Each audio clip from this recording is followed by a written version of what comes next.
Gloria a Dios. Qué bueno, amén, es estar en la casa del Señor con nuestros hermanos en la fe. Si alguno aún no es hijo de Dios, amén, le animamos, le exhortamos, le rogamos, como decía el apóstol Pablo, amén, a que acepte a Cristo y que sea parte de su familia. Vamos a ir a Oseas capítulo 8, vamos a continuar. Nos toca el capítulo 8 de Oseas, vamos a leer desde el versículo 1 hasta el versículo 6 con la ayuda de Dios. Profeta Oseas, amén, que el Señor estaba hablando a nuestras vidas a través de él. Oseas 8, del 1 al 6.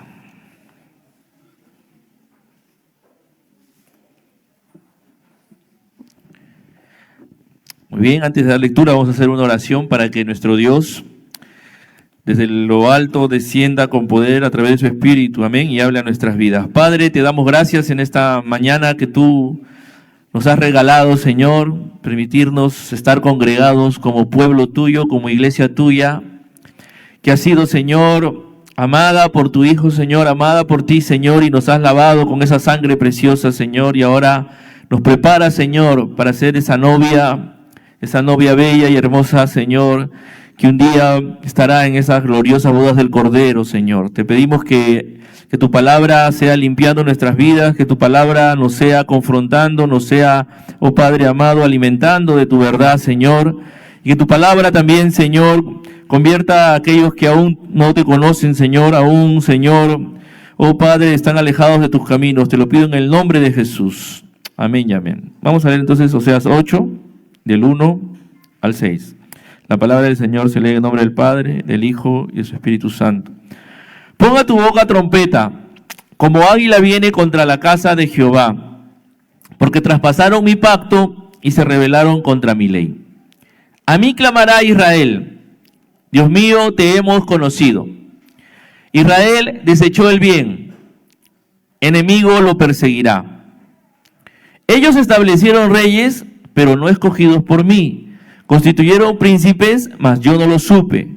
De su plata y de su oro hicieron ídolos para sí, para ser ellos mismos destruidos. Tu becerro, oh Samaria, te hizo alejarte. Se encendió mi enojo contra ellos, hasta que no pudieron alcanzar purificación. Porque de Israel es también y artífice lo hizo. No es Dios, por lo que será deshecho en pedazos el becerro de Samaria. Pueden tomar asiento, mis amados hermanos. Amén.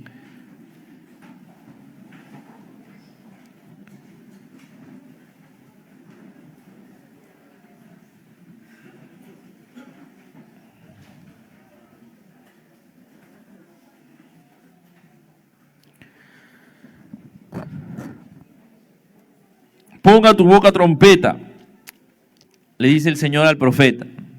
Ponga tu boca trompeta. Probablemente a todos, el día que hubo ese gran terremoto en Rusia hace unas semanas atrás, nos llegó una alerta al celular, ¿no? A algunos les era bien incómoda, ¿no? Un compañero de trabajo no le paraba, siempre le sonaba. Tuvo que llamar a la operadora porque a cada rato le sonaba, ¿no? Dependiendo del celular, ¿no? Su celular decía, muy simple y era incómodo porque a cada rato tomaba el control de tu celular, ¿no es cierto? Tú estás haciendo lo que hacías y plum, se te venía el mensaje, ¿no? Alerta de tsunami, alerta de tsunami. Y ese es un sistema, hermanos, que funciona en otros países muy bien, ¿no? En nuestro país lo están tratando de implementar porque dicen que en Japón, en esos lugares, cuando usted ve, hay terremotos terribles, pero casi no muere nadie. Usted ve la cantidad de muertos en esos países, son muy pocas. ¿No? Porque la gente tiene una cultura clara de que eso es verdad y cuando suena eso, a buscar el lugar correcto, de seguro para estar. ¿Y cómo es Dios que les ha permitido a los hombres darse cuenta? ¿No? Porque la comunicación es más rápida de lo que llega el terremoto. El terremoto tiene una velocidad de llegada, ¿no? Y puede advertirse a tiempo para que uno tome la acción necesaria y se ponga a cubierto, se ponga en un lugar protegido y no sufra las consecuencias de algo que ya se viene y que es inminente, ¿no? En la época bíblica, en la época del profeta Oseas, las personas no usaban celular, no había forma de comunicarse de esa manera con ellas. Y entonces pero también habían peligros inminentes, ¿no? Y en ese tiempo el peligro inminente era que venga un enemigo, te agarre de sorpresa y te agarre desprevenido.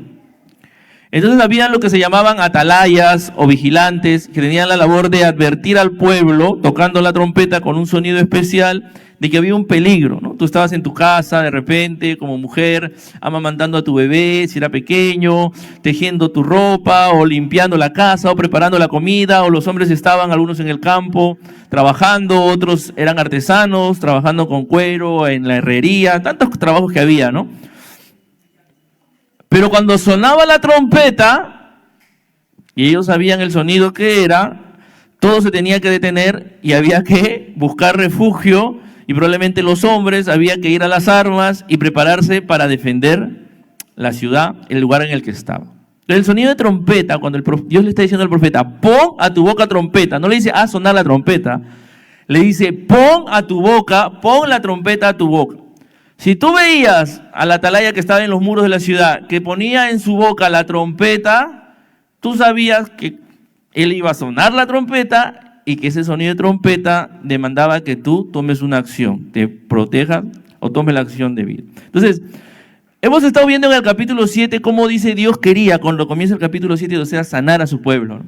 Y se encuentra con que había falsedad, había mentira, engaño, ¿no? Hay un corazón detrás hirviendo de pasiones, había una hipocresía, esa torta no volteada, ¿no? Esa tibieza, ese aparentar ser lo que no eres, o esa paloma incauta, ¿no? Que aparenta también ser una palomita mansita, pero a la primera salía volando, y eso lo vimos como es al primer amante o al primer hombre que se le cruza al pueblo en términos espirituales, ¿no? O pueblo extraño, o adoración extraña que se le cruza, sale corriendo y quiere ir tras eso. Y lo último que vimos, cómo fue el falso arrepentimiento, como un arco engañoso, inútil.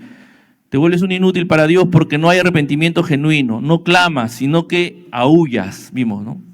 No estás clamando, dice Dios, estás aullando de dolor. Te duele, sí, lo que te ha pasado, porque Dios no se queda de brazos cruzados. Dios intenta actuar. Dios tiende su red. Cuando esa paloma quiere salir volando, Dios, yo tiendo mi red y lo castigo, dice. Pero en vez de clamar a Dios, aullas de dolor porque ves la consecuencia de tu pecado y te duele. Pero no entiendes que es contra Dios que contra quien estás pecando. Y ese es el gran problema. Cuando hacemos el trabajo, por ejemplo, pastoral, de restauración, de ayuda a las personas que caen, que lo primero que queremos aclararles es que contra Dios es contra quien se peca, y lo primero que tienes que restaurar es tu relación con Dios. Y a veces lo único que nos interesa es que mi matrimonio se salve, que mi hijo no se pierda, pero lo primero que nos tiene que interesar es que estemos bien con Dios, que nuestra relación con Dios esté bien. Por eso hay que clamar a Él. Entonces el profeta parece que ya llegó a un punto en que Dios le dice, ya llegó a un límite, mi paciencia, pon a tu boca trompeta. Y de ahí usa una frase que dice, como águila viene. La águila es un animal, es el rey, dicen, de los cielos, ¿no? Porque es un animal poderoso y tiene una capacidad impresionante de cazar, ¿no? Su presa. Y tú ya te das cuenta que el águila te ha cazado cuando estás suspendido en el aire, ¿no? Un ratoncito, una serpiente. Ya cuando está volando la serpiente recién se da cuenta que había un águila que le estaba rondando y que ya la había visto, ¿no? Tiene una visión impresionante, ¿no? A veces hay águilas que hasta pescan. Si el pez está demasiado pegado a la superficie, capaz de mete las garras y sale con su pescado. Se lo va, ¿no? Se lo lleva para sus crías, ¿no? Ya te das cuenta, si eres la presa, como digo, cuando ya estás en el aire, ¿no? Suspendido, y ¿qué pasó acá? Dice, y estás en las garras de un águila que te va a devorar. Entonces Dios le dice al profeta, pon a tu boca trompeta, como águila viene, y miren contra quién, ¿eh? Contra la casa, ahí está la palabra, contra la casa de Jehová. En la casa de Jehová había un problema. Ellos eran a los que se estaba hablando en el capítulo 7. Había corazones como horno ardiendo por el pecado. Había hipocresía, tortas no volteadas. Había palomas incautas. Había arcos engañosos. Entonces dice, ya. Y lo resume, ¿no? Y dice, ¿por qué viene esta águila? Ya viene el juicio. Y el Señor también dice, ¿no? Ese día, el día de la hora, el día del juicio, o el día de la segunda venida de Cristo, va a ser así, ¡pum!, como águila. O sea, va a ser de manera sorprendente. No te va a dar tiempo de reacción. No va a dar tiempo de reacción, ¿no? Otra imagen que se usa en la palabra dice, como ladrón en la noche, tú no lo esperabas, ¡pum!, de sorpresa. ¿Por qué? Porque traspasaron mi pacto y quebrantaron mi ley. Porque se salieron de los límites que yo les di, que es el pacto, salieron, traspasar y salir de los límites, infringir lo que Dios manda, y rebelarse contra la ley en el original quiere decir de manera voluntaria, de manera despreciativa. O sea, miraron la ley de Dios y la despreciaron y se rebelaron contra ella y hablaron y tiraron abajo todo. O sea, pues tiene que ver esa palabra con rebelarse para destruir algo. Entonces, cuando el pueblo ve que ya viene el juicio, lo que Dios dice es que, como aquí el profeta pone la respuesta del pueblo, ¿no? Y el pueblo, ¿qué va a alegar en ese momento de juicio, cuando ya es tarde? El versículo 2 dice, a mí clamará Israel. Ahí recién van a clamar, ahí ya no van a aullar, ahí van a clamar. A mí clamará Israel, dice, Dios mío, te hemos conocido, ¿no? Dios mío, te hemos conocido. Y es decir, el pueblo, cuando ve que el juicio es inminente, cuando ve que viene una nación muy poderosa a destruirlas, recién se atreve a clamar a Dios y alegar que conoce a Dios, ¿no? Y Israel, dice Israel, somos tu pueblo, tú escogiste a nuestro padre Jacob, le cambiaste el nombre, te hemos conocido, tú eres nuestro Dios. Ya tiene al enemigo encima y ahí recién se acuerda de clamar, pero ya es demasiado tarde. Porque uno no puede solamente de la boca para afuera decir que conoce a Dios. Conocer, la palabra conocer, para los hebreos, era una palabra profunda, una palabra de tener relación, intimidad, tener conocimiento profundo de otra persona, ¿no? Por eso cuando dice que Adán y Eva, ¿no? Adán conoció a su esposa, a Eva, y tuvieron a su hijo. Entonces esa palabra tiene que ver, para Dios conocer no es solamente que, yo conozco a tal persona porque la veo en la iglesia. A eso no se refiere esa palabra, se refiere a tener esa intimidad. Entonces el pueblo decía, te conocemos, tú eres nuestro Dios, somos Israel. Y Dios les responde y le dice, no.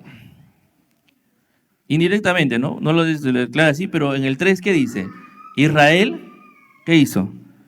Desechó el bien, enemigo lo perseguirá. Israel desechó el bien, enemigo lo perseguirá. Entonces, es como que el profeta cambia de tema. No, el profeta lo que está haciendo es claramente diciendo que tú no puedes decir que conoces a Dios si has desechado el bien, si haces lo malo.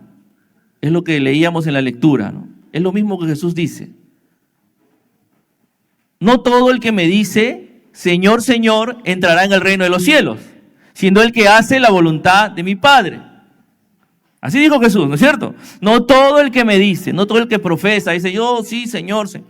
Es más, dice Jesús, en aquel día, ahí está, ese es el día del águila, en aquel día, miren la expresión de Jesús, vayan si quieren Mateo 7, lo que la hermana Melissa leyó, 7:22. En aquel día, 7:21, del 21 al 23 estamos, Mateo 7, en aquel día, muchos me van a decir, Señor, pero si en tu nombre profetizamos, si en tu nombre hicimos milagros, o sea, hicimos cosas para ti. O sea, te servíamos, Señor. Yo predicaba, yo enseñaba a los niños, yo iba a ayudar a los hermanos. Yo ministraba en la alabanza. Señor, ¿qué pasa? Es como que, porque para entrar al reino de los cielos, ahí lo que está diciendo es como que el que no espera, no, es el Señor quien se va a encargar de ver quién entra, no es su reino. Por eso dice, no todo el que me dice Señor, Señor entrará. En aquel día muchos me van a decir. ¿Y qué les va a responder el Señor? Dice en el versículo 23. Jamás, ¿no? O nunca los conocí. Los conocí. ¿Ven la palabra? Israel dice en el versículo Oseas 8:2, dice, Dios mío, Israel dice, te hemos conocido, tú eres nuestro Dios, ayúdanos, no viene el enemigo, estamos ahí como esa presa en las garras del águila, ya nos agarró el águila, estamos volando, y Señor, ayúdame, estás ahí, que ya el águila te está llevando para destruir. Y ahí te acuerdas de Dios, y ahí sí clamas, porque dice, a mí clamará Israel, dice, ahí van a clamar. Cuando ya ven que el juicio es inminente, cuando ya ven que no hay salida, a mí, ahí claman. Eso es lo que está diciendo el profeta. No lo estoy diciendo yo, está en la palabra. A mí clamará Israel, dice. Ahí van a clamar. Cuando estés ahí suspendido, pues las garras del águila, listo para llevarte ahí a destrozarte. Ahí vas a clamar, que me conoces. Cuando desechas el bien, dice el profeta. Israel desechó el bien. El Señor lo dice de otra forma. Jamás te conocí. ¿Por qué? Porque tú eres un hacedor de maldad, hacedor de iniquidad. Y el profeta lo ve como desechar el bien. Son sinónimos, hermanos, en la palabra del Señor. Desechar el bien es maldad. ¿A qué se refiere con desechar el bien el profeta? Es lo que vamos a ver de los versículos del 4 al 6. El mayor bien, la mayor bendición, lo más bueno que hay para un hombre, para una mujer, es conocer a Dios y tener una relación con Él. Y amarlo por sobre todas las cosas. Es el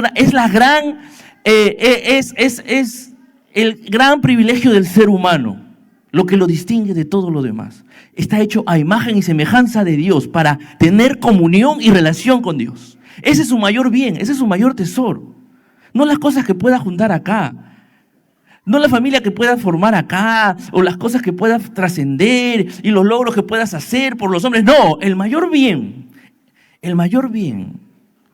es conocer a Dios y tener intimidad con Dios, tener comunión con Dios y adorar a Dios como tiene que ser adorado, como lo más grande, lo más importante, lo primero en nuestras vidas. Eso es adoración. Por eso el Señor, ¿cuál es su primer mandamiento en la lista de los 10 mandamientos? No tendrás dioses ajenos delante de mí. Yo soy tu mayor tesoro, yo soy tu mayor bien, yo soy la prioridad en tu vida, yo soy todo para ti. Eso es lo que Dios le está diciendo a su pueblo. No tendrás dioses ajenos delante de mí. No te vas a hacer ninguna imagen. Después le dice, no me compares a nada de este mundo, porque soy incomparable. Y no tomes mi nombre en vano, porque no me adoras a tu forma, me vas a adorar como yo te enseñe que me adores, le dice Dios, porque yo soy tu mayor bien, yo soy tu mayor tesoro.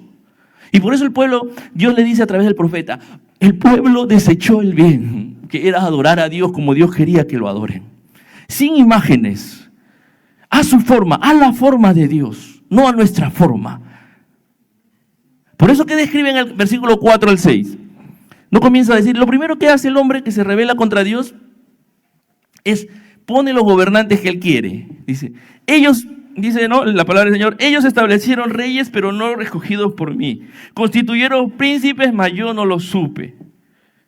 Es decir, no es que Dios es omnisciente, Dios lo sabe todo, hermanos, sino que me refiero a que cuando los seres humanos comenzamos a dejar que nos gobiernen nuestras pasiones, o dejar que nos gobierne nuestro amor, por ejemplo, a nuestro trabajo, de repente, a nuestra familia, y eso que sea lo que reine mi vida, mis hijas, mis hijos, mi esposa, mi esposo. Y cuando dice yo no lo supe, no me lo contaste, pues porque no me conoces, no tenías intimidad conmigo. Yo no lo supe, no es porque Dios en su omnisciencia no lo sabe, Dios lo sabe todo. Pero cuando Él dice yo no lo supe, Él está diciendo, claro, si no lo conoces a Dios, si no tienes relación con Dios, si no oras, puede pasar semanas y nunca has tenido un tiempo a solas con Dios para contarle tus luchas, para contarle tus problemas, para contarle lo que te está cautivando, lo que te está trayendo de este mundo. En ese sentido es que Dios dice, yo no lo supe. Comenzaste a poner príncipes, comenzaste a poner reyes en tu vida y yo no lo supe. Y dices que me conoces. Porque el versículo previo no está diciendo, en el 2, Israel, te hemos conocido. ¿Cómo conocer si tú desechas el bien? Si tú pones a los reyes, a los príncipes que quieres, le dice al pueblo. ¿Y qué te lleva a eso? A la idolatría. Y entonces agarran sus recursos, agarran sus cosas y forman un becerro, forman un ídolo. Y pasa eso, pues ya Dios deja de ser lo primero en nuestra vida, el ídolo es lo primero en nuestra vida. Como le digo, ese ídolo puede ser tantas cosas que ahora hay. Nuestra apariencia, lo que piensan de nosotros, cómo me ven en las redes. En eso estás pensando, lo que opinan de ti. Eso es lo más importante, tu aspecto de repente. Eso es tu ídolo. Eso está gobernando tu vida, por eso te gobiernas. Y eso es lo que Dios está diciendo al pueblo. Eso es desechar el bien, eso es ser un hacedor de maldad para Jesús. Eso es hacer maldad. Porque muchas veces dicen, yo no voy a estar ahí porque yo nunca le mataba a nadie. Yo no, yo qué voy a hacer, yo acaso le robo a las personas. No, yo de vez en cuando ayudo incluso. Pero si dejas a Dios de lado en tu vida, estás haciendo la peor maldad. Miren, Jesús una vez se acercaba a un pueblo y no lo dejaron entrar. Vieron que era judío, estaba con sus apóstoles. No lo dejaron entrar. Y él iba a hacer el bien, iba a ayudar a las personas, iba a predicar el evangelio del reino. Y Jesús decía, miren, a sus discípulos, no se alteren, ¿no? Juan, su hermano, querían mandar fuego del cielo. Ustedes no saben de qué espíritu son. Yo no he venido a destruir a los hombres, yo he venido a salvarlos. Pero aclaró, dijo, pero miren, les tengo que decir algo. En el juicio, en ese día, en el juicio final, el castigo para Sodoma y Gomorra, que eran pueblos perversos, pero perversos, tanto así que el Señor mandó, no sé si un meteorito, una bomba nuclear, pero ese quedó nada por la maldad que había. Pero miren lo que dice Jesús, porque ese es el juicio en el cuerpo humano, no el juicio acá. El juicio final es diferente, el juicio final es peor. Porque Jesús lo que dice es, en el juicio final, el castigo para Sodoma y Gomorra va a ser más benigno que para este pueblo que me ha rechazado. Porque peor es un hombre o una mujer que desecha el bien porque se cree bueno, porque se cree mejor que los demás. Y desecha el bien mayor, que es tener relación con Dios, es tener a Dios en el primer lugar de su vida. Desecha ese bien, ese es peor que el homosexual, que el travesti, que el drogadicto, que el delincuente, que el extorsionador. Ese es peor. ¿Por qué? Porque el que conociendo a Dios, conociendo la palabra, escuchando la palabra de Dios, escuchando la bendita y santa palabra de Dios y su llamado al arrepentimiento continuo, prefiere seguir gobernando su vida a su manera, poniendo príncipes. Dice, ustedes han puesto príncipes que yo no lo supe. Ese prefiere hacer lo que le da la gana y hacer las cosas que están en contra de la palabra de Dios, incluso alegando que no es por el bien, es para no caerle mal a las personas. Eso es peor para Dios, porque está desechando el bien. Y el bien mayor es tener comunión con Dios, es conocer a Dios. Por eso, ¿qué les dice el Señor? Nunca los conocí. Nunca los conocí. Ustedes son hacedores de maldad. Y no los conocí estando tan cerca, ¿no? Porque hacían milagros, dice el Señor. Profetizaban.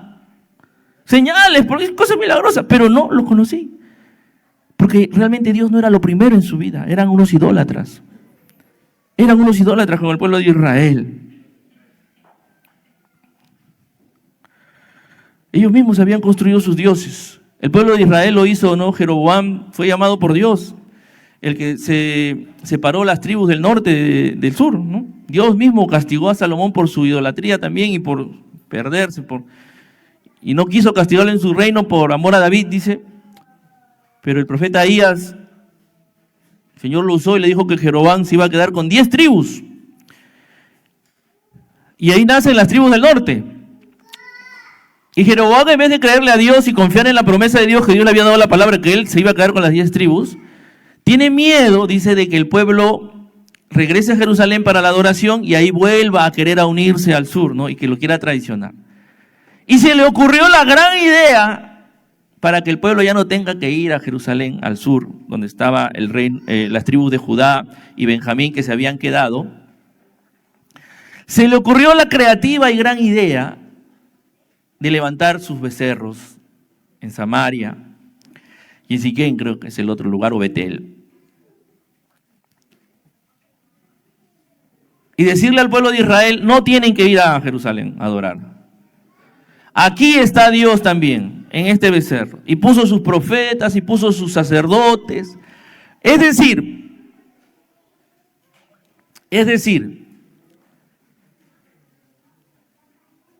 él tuvo miedo de perder al pueblo y creyó que la forma de retener el poder, era hacerles adorar a Dios a su manera creativa, a través del becerro, sin necesidad de que vayan al lugar que Dios había establecido en Jerusalén.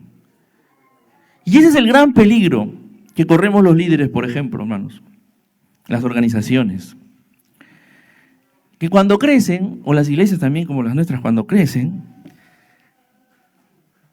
comenzamos a tener miedo, y lo hablo ahora porque Dios me ha llamado, soy pastor asistente aquí, de perder a los hermanos. Y ya no le podemos decir las cosas tan fuerte. Ya no le podemos decir que Dios es lo primero en su vida, ¿no? Y ya les tenemos que tolerar ciertas cosas. ¿Por qué? Porque se van a ir, dice. Claro, nuestra iglesia es realmente pequeña si comparamos con otras grandes iglesias, ¿no? Pero si tú no ves esas llamadas mega iglesias y escucha a veces lo que se predica ahí, nunca hay una palabra de Dios dura, ¿no? ¿Qué van a predicar de Oseas, hermanos? Ahí se mueren si predican de Oseas, ¿no? Hay un gran predicador, bueno, no predicador, es un estafador, para mí se llama Joel Osteen. Tiene una iglesia, parece un pampón, todo Pachacamac creo que es su iglesia, en el centro de su iglesia es un pampón que llegan conciertos, ahí llega Marco Witt, llegan todos a cantar, pero ni abre la Biblia cuando predica, es pura charla motivacional. ¿Por qué? Porque tiene miedo de perder al pueblo. ¿Y qué ha hecho? Por eso ha levantado el ídolo de la complacencia. Aquí no nos reunimos para complacernos, hermano. Aquí nos reunimos para escuchar la palabra del Señor y para adorar a nuestro Dios. Aquí nos reunimos para escuchar su voz, llamándonos al arrepentimiento y llamando a todas las almas que quieran conocer a Dios. Que hay, sí, es una puerta estrecha, sí, porque miren lo que decía Mateo también antes el Señor, ¿no?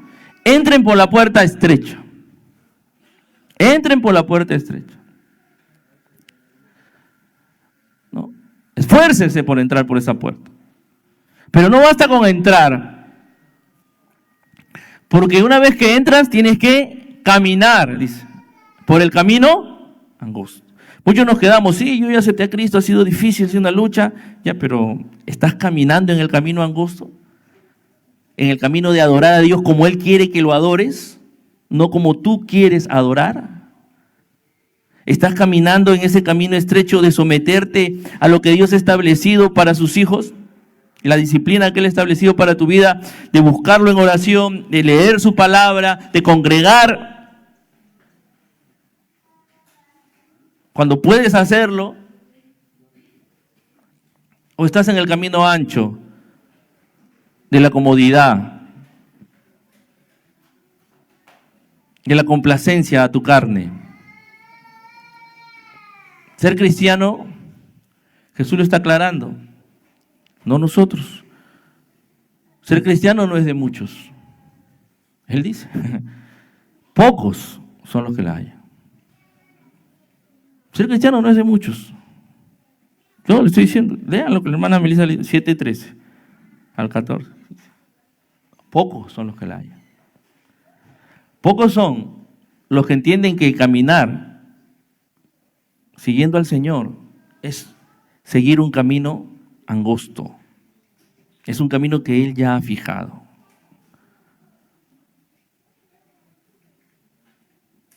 Es adorar a Dios como Él debe ser adorado. Por eso es que, terminando ya, en Oseas 8:3, yo quería entender esta frase, ¿no? Que el profeta les dice que ellos reclaman, ¿no? Cuando, como le digo, están como el águila ahí volando, ya llegó el juicio, pues ya llegó como un águila y están ahí en el aire, ¿no?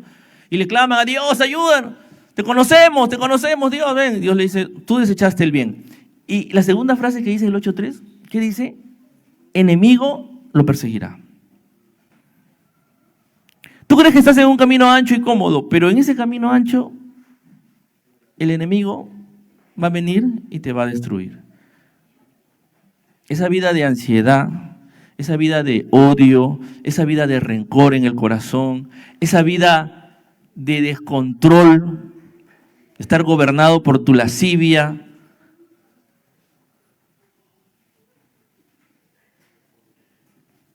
no estás en el camino del Señor, estás en el camino ancho y ahí estás, perseguido por el enemigo, no te suelta.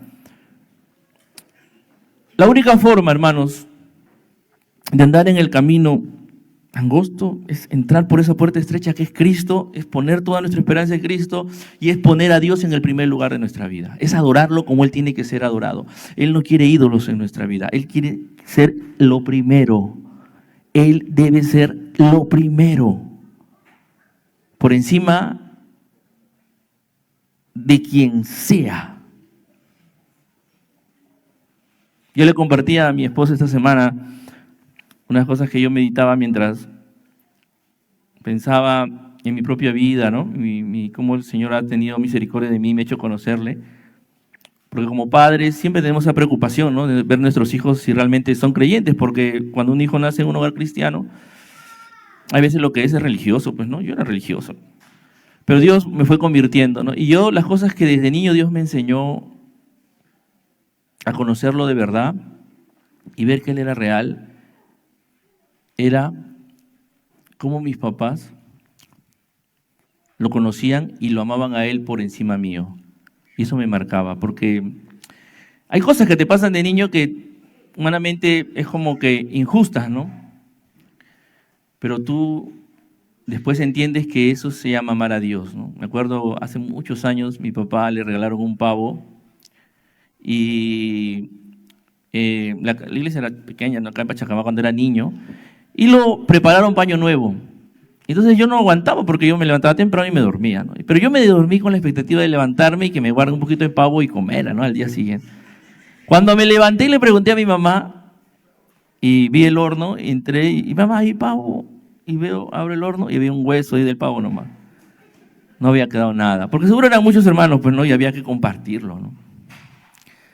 Bueno, quedé triste, pero entendí, y esas cosas son las que te hacen entender que Dios es primero, ¿no? A veces en esos tiempos, hermano, había tanta movilidad, ¿no? Era peligroso, y venían hermanos de otras iglesias, y en los cultos, como dice mi papá en ese tiempo, nada del control, de la hora, hasta que Dios ministre, y eran, ¿no? Cultos avivados. El Señor nos regale nuevamente con su poder, ¿no? Que todos nos sintamos contentos, pero en esa época que yo la he vivido por la misericordia de Dios cuando era niño, y era tarde, y entonces el hermano se iban a buscar carro, no había, y regresaban, porque no sabían cómo irse. Y mi papá me levantaba y decía, anda a dormir con tu hermana, o anda a otro lado. Me sacaba de mi cama, que yo estaba durmiendo, para darle la cama a las visitas. De verdad, yo me acuerdo con claridad. El mensaje que me dieron es que ellos amaban a Dios primero. A mi hermana y a mí nos dejaban solos. Bueno, la hermana Modesta nos miraba de vez en cuando, pero nos dejaban solos, hermanos. Se iban a enseñar al instituto los dos. Porque ellos amaban a Dios primero. Entonces yo entendí ahí qué es tener a Dios en el primer lugar. ¿Y quién es Dios? O sea, ¿quién es este Dios que puede hacer que mi papá me deje a un lado? Y diga, no, Dios es primero. No es que mi papá nunca dejó de hablar conmigo y cumplir su rol como padre, no, jamás. Pero cuando tenía que escoger mi papá y mi mamá entre las cosas que Dios le demandaba y nosotros, yo sabía que no iba a haber ahí duda. Eso me enseñó a mí qué significa en la práctica tener a Dios en el primer lugar. No, hermano. No nos engañemos. Examinémonos. ¿Está Dios en el primer lugar? ¿Por sobre todo? Si no, lo que está ocupando su lugar es un becerro. Y él dice en el versículo 6, yo lo voy a destruir. Y si eres su hijo y si Dios te ha llamado, Él va a destruir eso que has levantado, que tanto amas, por lo que tanto das la vida.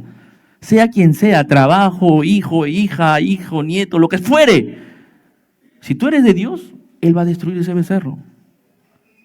Dale a Dios el primer lugar. No seamos como el pueblo de Israel. Ya está la trompeta en la boca. Dice, ponga tu boca trompeta, no le dice no la hagas sonar, ponga tu boca trompeta a ver si el pueblo entiende que ya es inminente, que ya viene el águila a recoger la presa.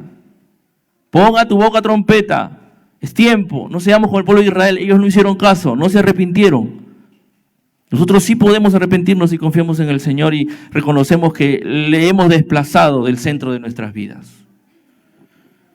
Y si tú no conoces a Dios, si tú no te has arrepentido de tus pecados, este Dios de amor quiere tomar el primer lugar porque quiere hacer de ti alguien maravilloso, quiere darte vida y vida en abundancia. Vas a entender lo que es una vida nueva y vivir en plenitud, porque para eso ha venido. Él no viene a tomar el primer lugar de nuestras vidas para hacer de nuestra vida aburrida, no.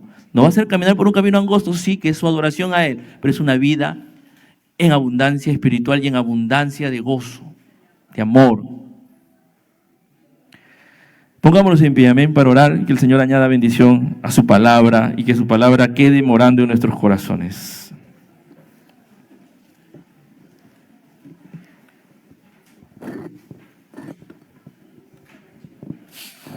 Padre, he predicado tu palabra, Señor. Te ruego, te suplico, Padre, que esta palabra haga efecto. Esta palabra, Señor, derribe todo argumento, Señor, derribe toda mentira del diablo en las mentes y en los corazones, Señor, de tus hijos, o en las mentes y en los corazones de aquellos que no te conocen, Señor. Y que tu palabra poderosa, Señor, en este momento, Señor, quede, Señor, reposando en la mente y en el corazón para que haga efecto, Señor, efecto transformador, efecto purificador, Señor. Que tu palabra, Dios, nos haga recordar que hemos sido creados para ti y que nuestras almas y nuestras vidas van a estar completas y satisfechas. Si no, Señor, nos entregamos por completo a ti y te tenemos en el primer lugar de nuestra vida y quitamos todo, Dios ajeno de nuestra vida, Señor. Oh, Padre, enséñanos, Señor, enséñanos a amarte. Haznos ver lo maravilloso que eres, Señor. Abre nuestros ojos para ver las maravillas de tu palabra, de tu ley, Señor. No queremos ser como el pueblo de Israel, Señor. No queremos ser, Señor, como aquellos que un día tú les vas a decir, nunca te conocí. Fuiste un hacedor de maldad, porque me rechazaste, oh, porque me despreciaste, porque preferiste perder tu tiempo en las tardes, oh, cuando tenías tiempo para estar conmigo, desechaste el bien, no me querías, no querías orar, no querías buscarme, tenías tantas cosas antes que yo. Fuiste un hacedor de maldad, fuiste un desechador del bien. No queremos ser de eso, Jesús. Ayúdanos. Ayúdanos, por favor, mi buen Jesús.